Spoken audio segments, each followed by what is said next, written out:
유럽 전역이 발칵 뒤집혔습니다.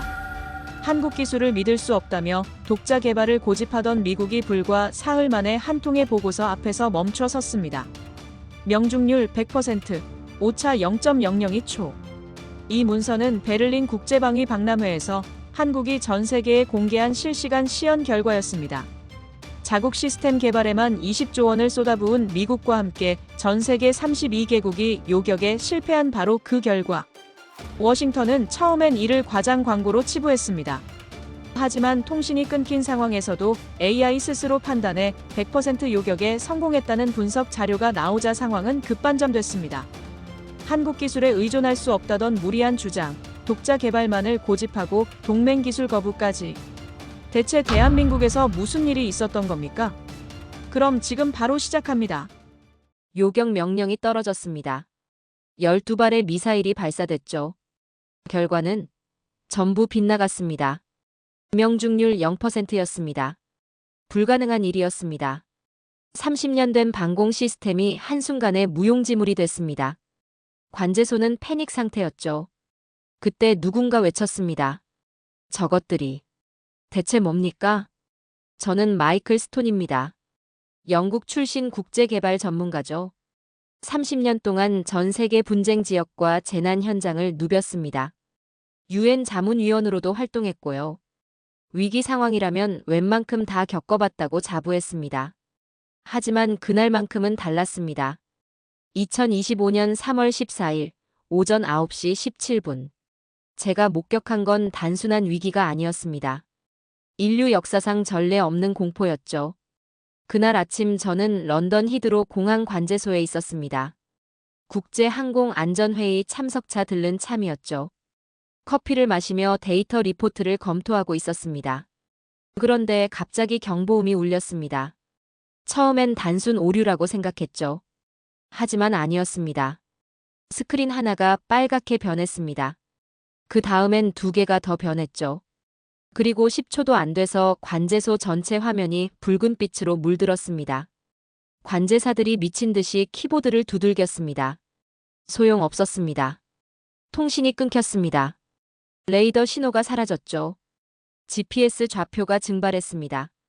제 옆에 있던 동료 브렌트가 소리쳤습니다. 이게 대체 어떻게 된 겁니까? 저도 몰랐습니다. 30년 경력에도 이런 상황은 처음이었으니까요.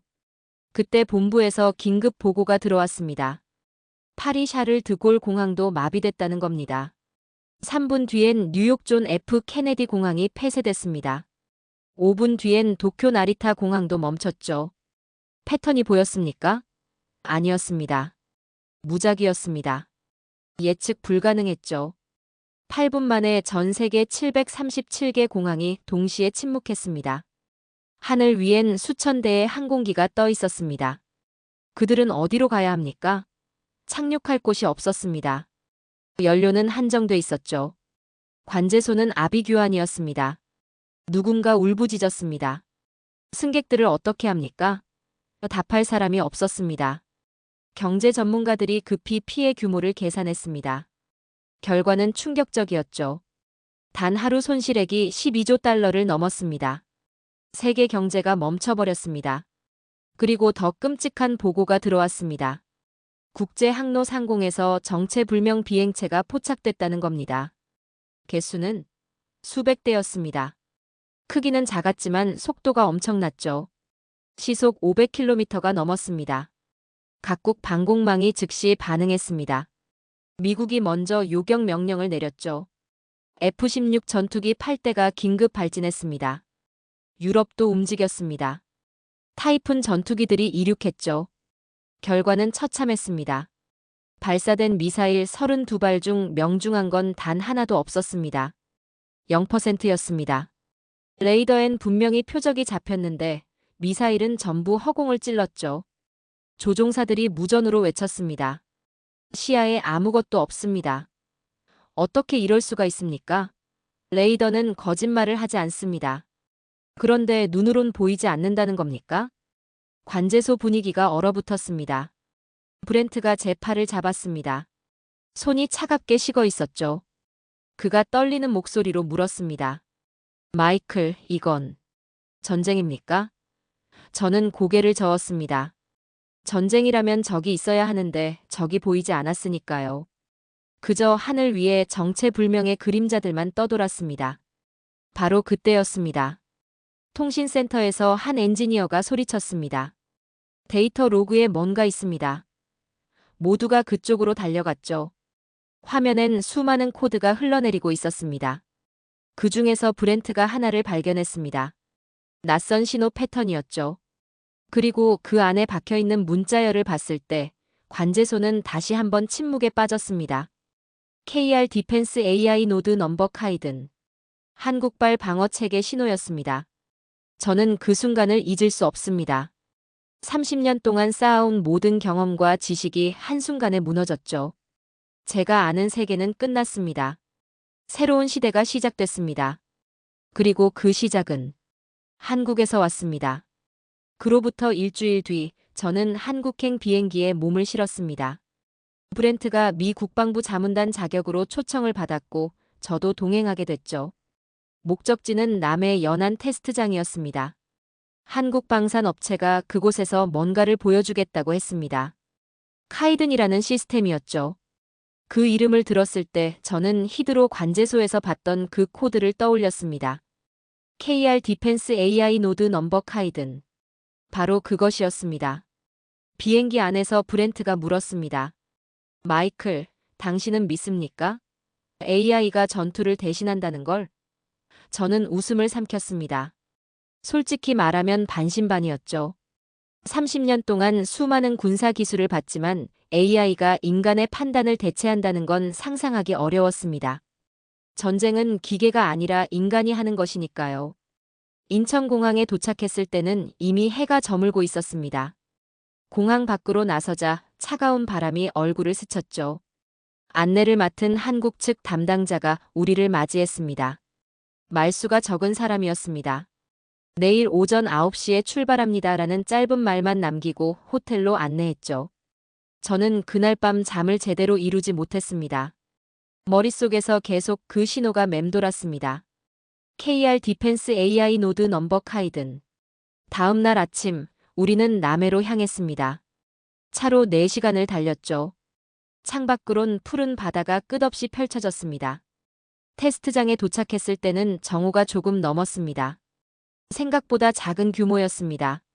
활주로 하나와 관제 건물, 그리고 몇 개의 컨테이너가 전부였죠. 하지만 분위기는 달랐습니다. 긴장감이 흘렀습니다. 브리핑룸으로 안내됐습니다. 스크린 앞에 6명의 엔지니어가 서 있었죠. 그중 한 명이 입을 열었습니다. 오늘 보실 건 카이든 시스템의 실전 시연입니다. 목표 드론 6대를 발진시킵니다. 카이든이 자율적으로 탐지하고 요격할 겁니다. 저는 브렌트를 쳐다봤습니다. 그의 표정이 굳어 있었죠. 자율적으로? 인간의 명령 없이? 엔지니어가 계속 설명했습니다. 목표 드론은 시속 250km로 비행합니다. 카이든은 초당 3,000번의 연산으로 최적 경로를 계산합니다. 충돌까지 걸리는 시간은 평균 12초입니다. 브렌트가 손을 들었습니다. 조종자는 어디 있습니까? 엔지니어가 고개를 저었습니다. 조종자는 없습니다. 결정은 AI가 합니다. 그 말을 들었을 때 저는 소름이 돋았습니다. AI가 스스로 판단한다? 인간의 개입 없이? 이건 제가 아는 군사교리와 완전히 달랐습니다. 모든 무기 체계는 인간의 통제 아래 있어야 합니다. 그게 원칙이었죠. 하지만 한국은 그 원칙을 깨고 있었습니다. 우리는 관측 데크로 이동했습니다. 바다가 내려다 보이는 야외 공간이었죠. 하늘은 맑았습니다. 구름 한 점 없었습니다. 저 멀리 활주로 끝에서 뭔가 움직이는 게 보였습니다. 목표 드론이었습니다. 크기는 작았습니다. 사람 팔뚝 정도였죠. 하지만 속도는 빨랐습니다. 발진 신호와 동시에 6대가 일제히 떠올랐습니다. 그리고 카이든이 나타났습니다. 처음엔 점처럼 작았습니다. 하지만 순식간에 커졌죠. 소리가 들렸습니다. 날카로운 바람 가르는 소리였습니다. 저는 숨을 멈췄습니다. 카이든은 곧장 목표를 향해 돌진했습니다. 속도가 믿을 수 없을 정도로 빨랐죠. 제 눈으론 따라갈 수 없었습니다. 그리고 섬광이 하늘을 갈랐습니다. 첫 번째 충돌이었습니다. 폭음이 울렸죠. 흰 연기가 피어올랐습니다. 2초도 지나지 않아 두 번째 충돌이 일어났습니다. 그 다음은 세 번째, 네 번째, 다섯 번째였습니다. 불과 30초 만에 6대 전부가 격추됐습니다. 명중률 100%였습니다. 저는 말을 잃었습니다. 브렌트도 마찬가지였죠. 그의 손이 떨리고 있었습니다. 하늘엔 흰 연기만 남아 있었습니다. 정적이 흘렀습니다. 누군가 속삭였습니다. 이게 가능한 겁니까? 가능했습니다. 방금 목격했으니까요. 엔지니어가 다가왔습니다. 태블릿을 건네주며 말했죠. 데이터입니다. 화면엔 숫자들이 빼곡했습니다. 오차 범위 0.002초였습니다. 반응 속도 0.3초였습니다. 인간보다 완벽했습니다. 저는 그때 깨달았습니다. 이건 드론이 아니라는 걸. 의지를 가진 생명체였습니다. 시연이 끝난 뒤 우리는 분석실로 이동했습니다. 브렌트가 데이터 검증을 시작했죠. 저는 그 옆에서 지켜봤습니다. 화면엔 수천 줄의 코드가 흘러내리고 있었습니다. 브렌트는 30년 경력의 군사 분석가였습니다. 그의 손놀림은 빠르고 정확했죠. 하지만 얼굴 표정은 점점 굳어갔습니다. 1시간쯤 지났을까요? 브렌트가 갑자기 멈췄습니다. 마우스를 쥔 손이 떨리고 있었죠. 마이클, 이것 좀 보십시오. 저는 화면으로 다가갔습니다. 그곳엔 낯선 프로토콜이 박혀 있었습니다. 휴먼 프로텍션 퍼스트 프로토콜이었습니다. 인간 보호 최우선 규약이라는 뜻이었죠. 브렌트가 속삭였습니다. AI 우선 목표가 민간인 0 피해입니다. 이건 그가 말을 잇지 못했습니다. 저도 이해했습니다. 이건 무기가 아니었습니다. 방어 체계였죠. 공격이 아닌 보호를 위해 설계된 시스템이었습니다. 30년 동안 저는 수많은 무기를 봤습니다. 미사일도 전투기도 탱크도 봤죠. 하지만 그 모든 것들은 파괴를 위해 만들어졌습니다. 카이드는 달랐습니다. 지키기 위해 태어났습니다. 브렌트가 더 깊이 파고들었습니다. 알고리즘 구조를 분석했죠. 시간이 흐를수록 그의 표정은 더욱 경직됐습니다. 이건 불가능합니다. 그가 중얼거렸습니다. AI가 인간의 윤리를 학습했다는 겁니까? 화면엔 의사결정 트리가 펼쳐져 있었습니다. 수천 개의 분기점이 있었죠. 그런데 모든 분기의 최상위엔 단 하나의 원칙이 있었습니다. 생명 보호였습니다. 바로 그때 문이 열렸습니다. 니어스랩 연구팀이 들어왔죠. 5명이었습니다. 모두 젊었습니다. 30대 초반으로 보였습니다. 그들의 눈빛은 맑았습니다. 피곤해 보였지만 확신에 차 있었죠. 팀장이 입을 열었습니다. 데이터 검증이 끝나셨습니까? 브렌트가 고개를 끄덕였습니다. 끝났습니다. 그런데 질문이 있습니다. 브렌트가 물었습니다. 왜 이렇게 만들었습니까? 더 빠르게, 더 강력하게 만들 수도 있었을 텐데요. 팀장이 잠시 침묵했습니다. 그리고 조용히 대답했죠. 우린 전쟁 기술이 아닌 인명 보호 기술을 만듭니다. 그 말에 브렌트의 입이 열린 채 멈췄습니다. 저도 마찬가지였습니다. 팀장이 계속 말했습니다. 카이든의 목표는 적을 격추하는 게 아닙니다. 우리 하늘을 지키는 겁니다. 그 차이를 아십니까? 저는 알았습니다. 격추는 공격입니다. 하지만 지킴은 방어였죠. 같은 결과처럼 보이지만 출발점이 완전히 달랐습니다. 하나는 파괴에서 시작하고 다른 하나는 보호에서 시작했습니다. 옆에 있던 젊은 엔지니어가 덧붙였습니다. 우리가 코드를 짤 때 가장 먼저 생각한 건 속도나 정확도가 아니었습니다. 윤리였습니다.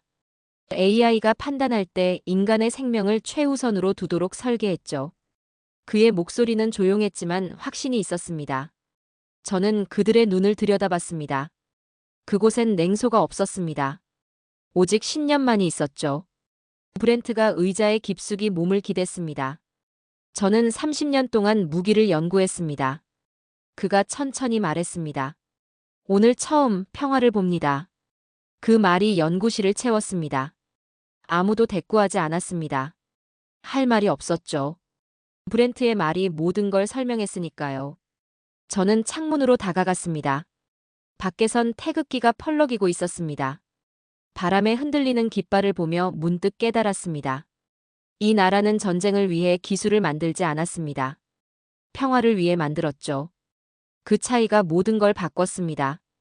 연구팀이 떠난 뒤 브렌트가 제게 물었습니다. 마이클, 당신은 믿습니까? 기술이 철학이 될 수 있다는 걸? 저는 고개를 끄덕였습니다. 이제 믿습니다. 방금 목격했으니까요. 그날 밤 저는 호텔방에서 오랫동안 잠들지 못했습니다. 머릿속에서 계속 팀장의 말이 맴돌았죠. 우린 전쟁 기술이 아닌 인명 보호 기술을 만듭니다. 저는 그들의 기술이 아니라 그들의 신념에 감탄했습니다. 기술은 언어가 아니라 철학이었습니다. AI가 아닌 인간이 평화를 가르쳤습니다. 그리고 그 평화의 이름은 카이든이었습니다. 이 하늘을 지키는 이름, 그건 한국이었습니다. 한국에서 돌아온 지 사흘째 되는 날, 브렌트가 워싱턴으로 호출됐습니다. 안보위원회 보고 회의였죠. 저도 동행했습니다. 비행기 안에서 브렌트는 계속 보고서를 들여다봤습니다. 숫자들을 확인하고 또 확인했죠. 탐지율 100%, 요격 성공률 100%였습니다. 완벽한 데이터였습니다. 저는 그가 자신감에 차 있다고 생각했습니다. 하지만 착각이었죠. 워싱턴에 도착했을 때는 이른 아침이었습니다. 펜타곤 회의실은 냉기가 감돌았습니다. 형광등이 차갑게 빛났죠. 테이블 양쪽으로 장성들이 앉아 있었습니다. 모두 무표정했습니다. 브렌트가 앞으로 나갔습니다. 프레젠테이션을 시작했죠. 탐지율 100%, 요격 성공률 100%입니다. 그의 목소리는 또렷했습니다. 하지만 회의실 공기가 묘하게 식었습니다. 아무도 박수를 치지 않았습니다. 질문도 없었죠. 그저 침묵만이 흘렀습니다. 브렌트가 다음 슬라이드로 넘어갔습니다. 카이든의 알고리즘 구조를 설명했죠. 휴먼 프로텍션 퍼스트 프로토콜을 언급했습니다. 그때 한 장성이 입을 열었습니다. 한국의 시스템이라니 믿을 수 없군. 그의 목소리는 차갑했습니다. 브렌트가 대답했습니다. 데이터가 증명합니다. 장성이 코웃음을 쳤죠. 데이터? AI가 판단한다는 건 통제 불능을 뜻해. 우리 군이 기계에 의존한다는 겁니까? 브렌트의 표정이 굳었습니다. 다른 장성이 끼어들었습니다. 동맹국 기술이라지만 결국 외국 시스템이야. 보안 문제는 어떻게 하자는 겁니까? 브렌트가 설명하려 했습니다.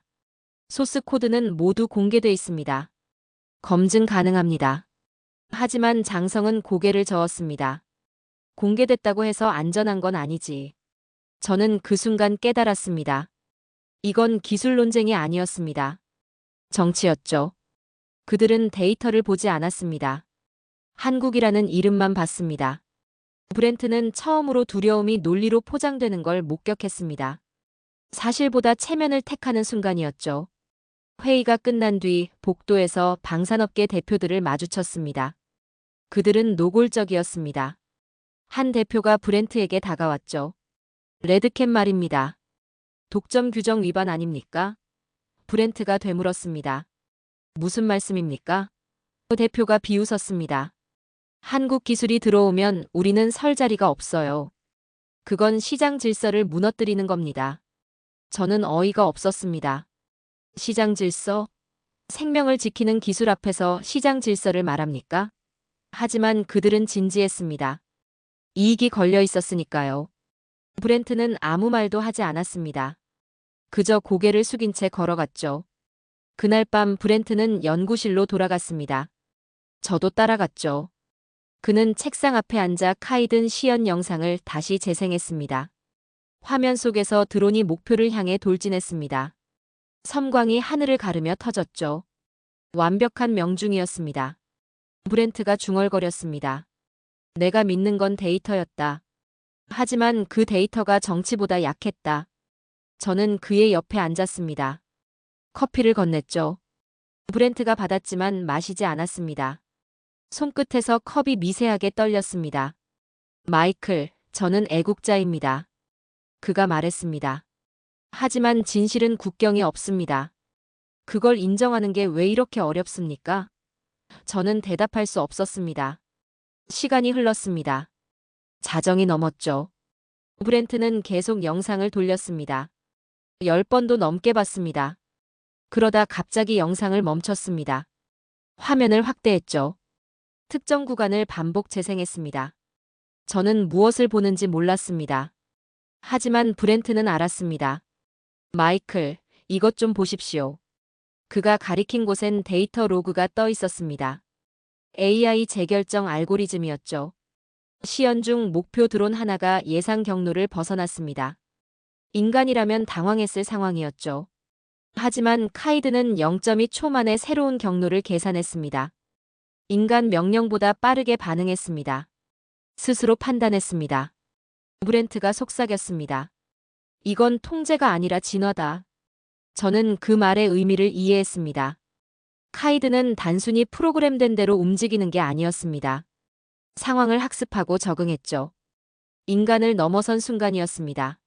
하지만 그 진화의 목적은 파괴가 아니었습니다. 보호였죠. 창밖으로 워싱턴의 불빛이 보였습니다. 수많은 건물에 불이 켜져 있었죠. 권력의 중심이었습니다. 하지만 그곳에선 진실이 외면당하고 있었습니다. 브렌트가 의자를 돌렸습니다. 저를 바라봤죠. 마이클, 저는 외교관이 아니라 과학자입니다. 데이터는 진실입니다. 정치만이 오염됐습니다. 그의 눈빛이 달라져 있었습니다. 혼란이 사라지고 각성이 자리 잡았죠. 그 순간 저는 브렌트가 결심했다는 걸 알았습니다. 편견을 버렸습니다. 국경을 넘었습니다.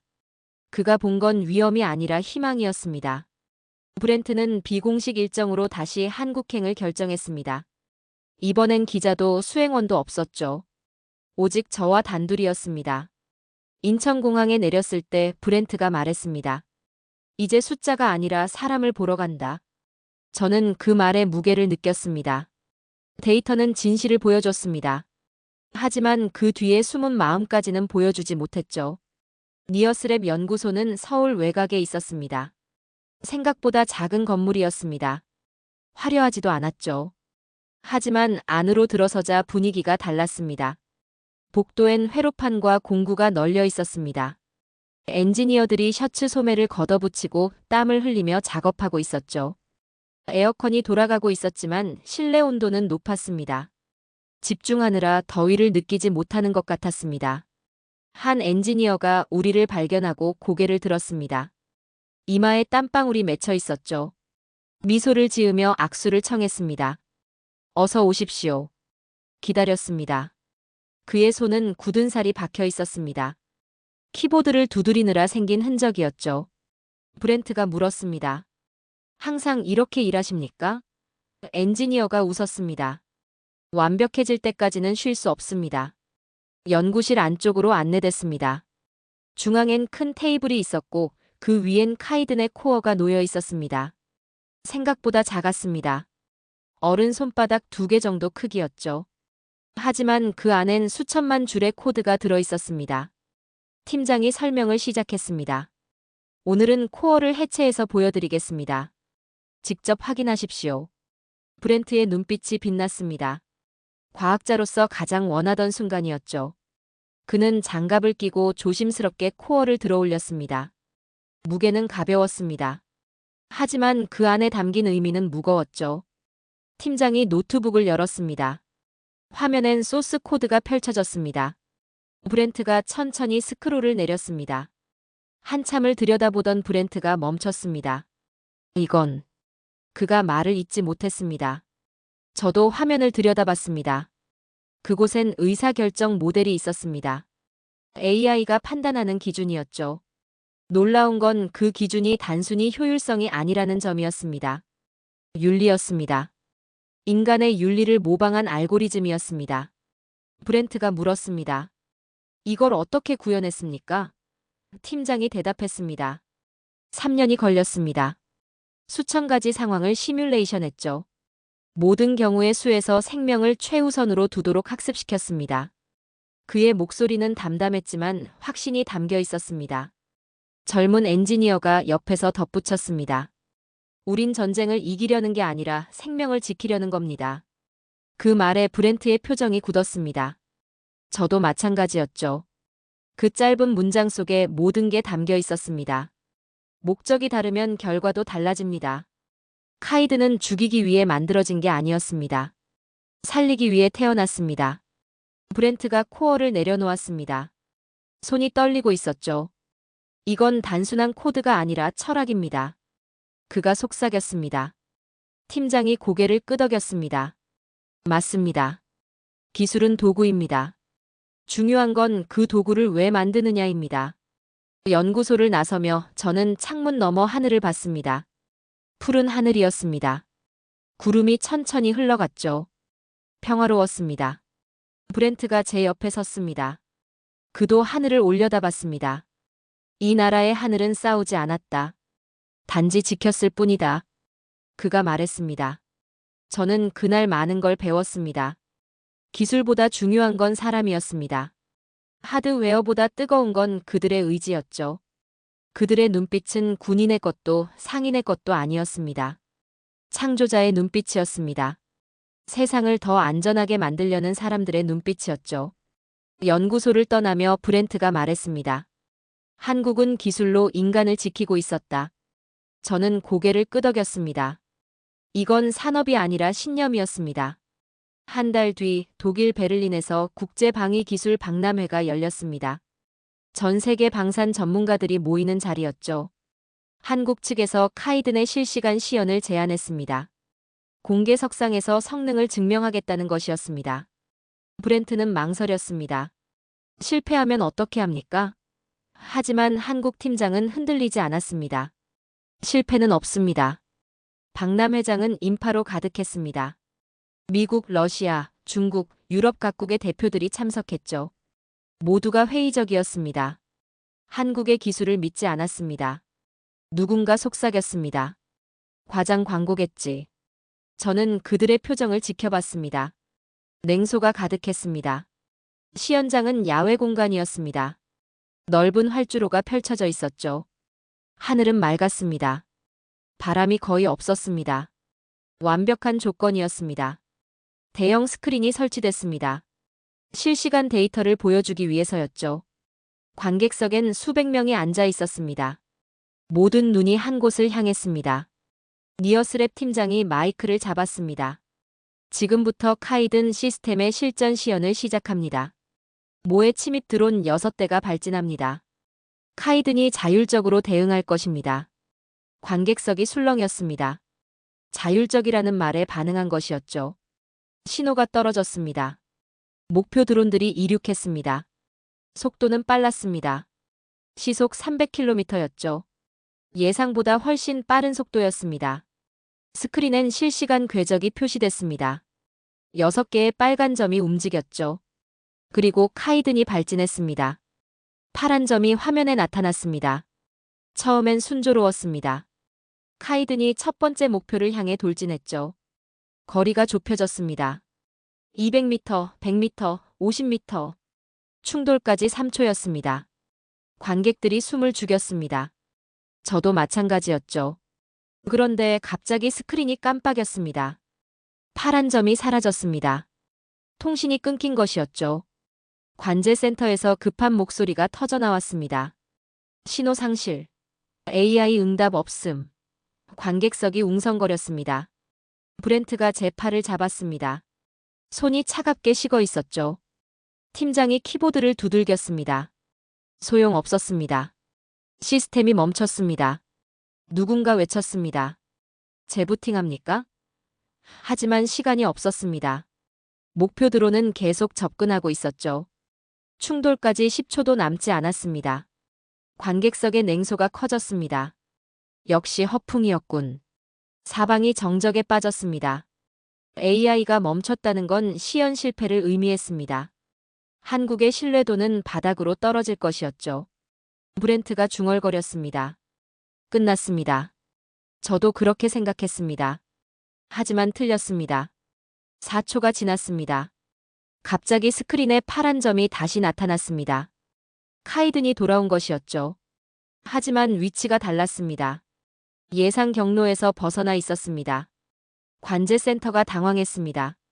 수동 명령 없이 경로를 수정했습니까? 팀장이 화면을 확인했습니다. 그리고 속삭였습니다. AI가 스스로 결정했습니다. 카이드는 새로운 각도로 접근했습니다. 목표 드론을 향해 급강하했죠. 속도가 엄청났습니다. 시속 400km를 넘었습니다.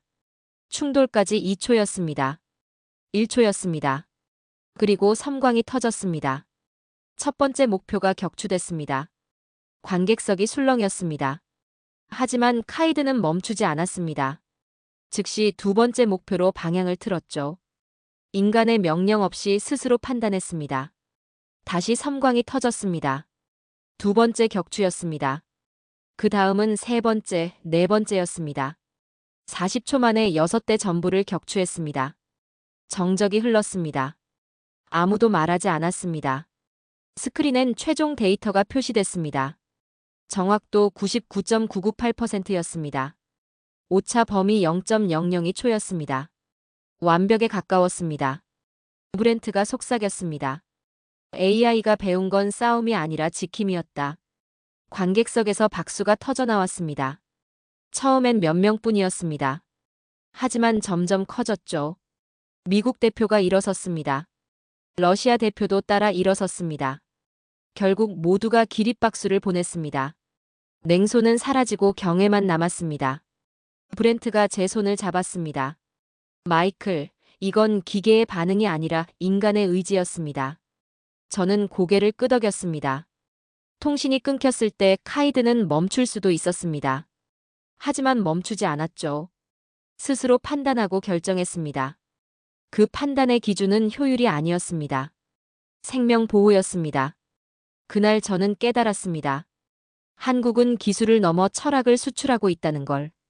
빛보다 빠른 판단, 그것이 인간의 본질이었습니다. 그리고 그 본질을 카이든이 배웠습니다.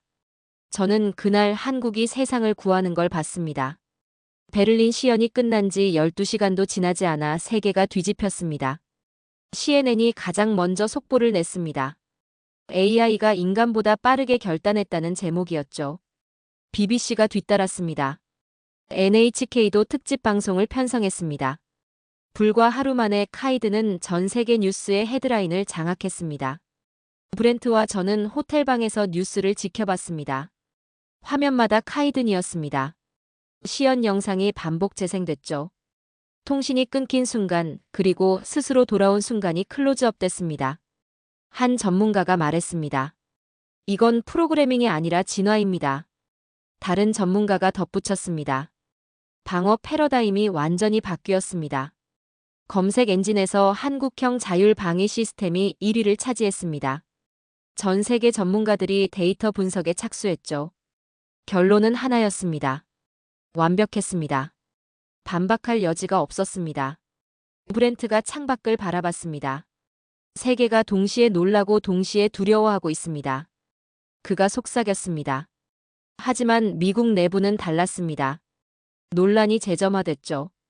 일부 정치인들이 즉각 반발했습니다. 한국 기술에 의존할 수 없다는 주장이었습니다. 방송에 나온 한 상원 의원이 말했습니다. 우리 안보를 외국 시스템에 맡길 수 없습니다. 데이터는 무시됐습니다. 감정만 남았죠. 브렌트는 결심했습니다. 침묵하지 않기로 했습니다. 공식 기자회견을 자청했죠. 펜타곤은 반대했습니다. 하지만 브렌트는 물러서지 않았습니다. 저는 과학자입니다. 진실을 말할 의무가 있습니다. 결국 기자회견이 열렸습니다. 회견장은 기자들로 가득 찼습니다. 카메라 플래시가 쉴 새 없이 터졌죠. 브렌트가 단상에 올랐습니다. 표정은 단호했습니다. 첫 질문이 들어왔습니다. 카이든 시스템이 정말 안전합니까? 브렌트가 대답했습니다. 안전합니다. 제가 직접 검증했습니다. 다른 기자가 물었습니다. AI가 통제 불능이 될 위험은 없습니까? 브렌트가 고개를 저었습니다. 통제 불능이 아닙니다. 진화입니다. 카이든은 생명 보호를 최우선으로 학습했습니다. 그건 위협이 아니라 희망입니다. 회견장이 술렁이었습니다. 마지막 질문이 나왔습니다. 그럼 미국도 카이든을 도입해야 한다고 보십니까? 브렌트가 잠시 침묵했습니다. 그리고 또렷하게 말했습니다. 진실은 이미 하늘이 증명했습니다. 제 의견은 중요하지 않습니다. 데이터가 말합니다. 기자들이 일제히 받아 적었습니다. 일주일 뒤 워싱턴에서 역사적인 발표가 있었습니다. 레드캣과 니어스랩의 협력 협약 체결이었죠. 서명식장엔 양국 국기가 나란히 걸렸습니다. 브렌트가 연단에 섰습니다. 마이크를 잡았죠. 이건 한 나라의 승리가 아니라 인류의 도약입니다. 그의 목소리가 울렸습니다. 박수가 터져나왔습니다. 그날 저녁 국제 학술 토론회가 열렸습니다. 전 세계 방위 전문가들이 모였죠. 발표가 이어졌습니다. 한 교수가 논문을 인용했습니다. 한국형 AI 알고리즘이 방어 패러다임을 바꿨습니다. 다른 교수가 덧붙였습니다. 이제 전쟁의 목적은 파괴가 아니라 보호입니다. 회의장 전광판에 문구가 떠올랐습니다. KAI 디펜스 모델 휴머니티스 쉴드. 인류의 방패라는 뜻이었죠. 브렌트가 그 문구를 바라봤습니다. 눈가가 촉촉해졌습니다. 제가 물었습니다. 괜찮으십니까? 그가 고개를 끄덕였습니다. 저는 30년 동안 수많은 무기를 봤습니다. 그러나 이 기술만큼은 인간의 존엄을 지키기 위해 태어났습니다. 그날 세계의 하늘이 한국을 바라봤습니다. 기술이 정치보다 강했습니다. 이건 단순한 무기가 아니었습니다. 철학이 현실이 된 순간이었습니다. 한국은 이제 기술이 아닌 가치로 세상을 움직이고 있었습니다. 그로부터 석 달 뒤 유엔 본부에서 역사적인 발표가 있었습니다. 기술평가위원회가 카이든 시스템에 국제방어표준 인증을 부여한다는 내용이었죠. 브렌트와 저는 뉴욕 본회의장에 앉아 있었습니다. 대형 전광판에 문구가 떠올랐습니다. 카이든 어프루브드. 승인됐다는 뜻이었습니다. 의장이 선언했습니다. 한국은 역사상 최초로 자율방위 시스템 국제기준국으로 지정됩니다. 회의장이 술렁이었습니다. 박수가 터져나왔죠. 브렌트가 속삭였습니다. 이제 세계의 표준은 한국입니다. 인증 이후 변화는 빨랐습니다. 유럽 주요 공항들이 가장 먼저 카이든 도입을 결정했습니다. 런던 히드로, 파리 샤를 드골, 프랑크푸르트가 잇따라 배치를 완료했죠. 한 달 만에 30여 개 공항이 카이든으로 전환했습니다. 원자력 발전소도 움직였습니다. 침입 드론 탐지율이 100%에 달했습니다. 더 이상 요격 미사일이 필요 없었죠. 하늘이 달라졌습니다. 전투기가 긴급 발진하는 일도 사라졌습니다. 하늘은 다시 조용했지만 그 침묵엔 신뢰가 있었습니다. 석 달 뒤 스위스 제네바에서 세계기술윤리 포럼이 열렸습니다. 브렌트가 기조연설자로 초청됐죠. 회의장은 각국 전문가들로 가득했습니다. 브렌트가 연단에 올랐습니다. 기술의 목적은 무엇입니까? 브렌트가 물었습니다. 파괴입니까? 아닙니다. 인간을 보호하는 것입니다. 저는 30년 동안 수많은 무기를 연구했습니다. 하지만 카이든만큼은 달랐습니다. 그건 무기가 아니라 양심이었습니다. AI가 판단의 주체가 되는 시대입니다. 그 판단의 기준은 윤리여야 합니다. 한국이 그걸 증명했습니다. 청중이 일어섰습니다. 박수가 5분 동안 이어졌습니다. 화면 뒤편으론 태극기와 유엔기가 나란히 휘날렸습니다. 연설이 끝난 뒤 브렌트는 한국을 다시 방문했습니다. 저도 동행했죠. 서울 남산 전망대에서 하늘을 바라봤습니다. 그때 멀리서 편대 비행 소리가 들렸습니다. 수십 대의 카이든이 하늘을 가로지르고 있었습니다. 일정한 간격을 유지하며 날아갔죠. 아름다웠습니다. 브렌트가 중얼거렸습니다. 나는 목격자였다. 인간이 하늘을 지킨 첫날의 목격자. 카이든 편대가 구름 사이로 사라졌습니다. 태양빛이 쏟아졌습니다. 하늘이 빛났습니다. 그날 오후 우리는 니어스랩을 마지막으로 방문했습니다. 엔지니어들이 여전히 작업하고 있었죠. 팀장이 우리를 맞이했습니다. 다시 오셨군요. 브렌트가 물었습니다. 아직도 개선 중입니까? 팀장이 웃었습니다. 완벽은 목표가 아니라 과정입니다. 연구소를 나서며 브렌트가 하늘을 올려다봤습니다. 한 대의 카이든이 천천히 날아가고 있었습니다. 센서가 반짝이며 빛을 반사했죠. 브렌트가 속삭였습니다. 저는 그들의 신념을 보았습니다. 그것이 세상을 바꿨습니다.